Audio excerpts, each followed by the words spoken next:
Hello everyone, this is Julian from Cannon Coffee, and today we have a Gaggia Babila with us in the shop.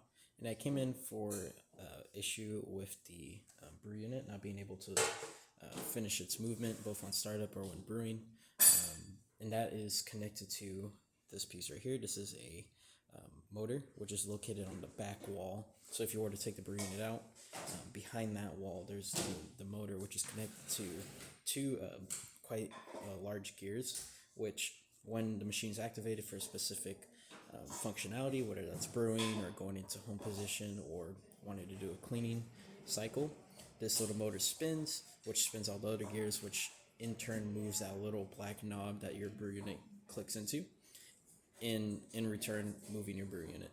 And so we replaced this entirety with a new motor, also re-lubricated all the gears.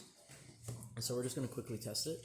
We're going to start by brewing we're just going to brew a espresso drink here. So it's going to grind. Of course, you have a built-in grinder to the top right here. It's going to grind into your brew unit. And then once it's done grinding, that motor is going to turn on, move the brew unit into a brewing position, as you can hear there. It's going to push and tamp itself against the brew unit, and it's going to start brewing through the front. I also had to clean these brew spouts here just because they're completely clogged.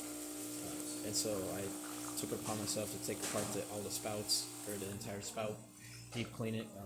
These are some of the hardest spouts to deep clean because even with a lot of cleaning cycles, sometimes there's just so much built up coffee at the bottom here. And even if you're doing cleaning cycles, it won't actually come out. That's just, we have that screen here just because I was testing the machine quite a bit. Yeah, so that's about it for this repair. If you like this video or any of our other repairs on our channel, leave a like, subscribe, and hit the bell. Thanks for watching.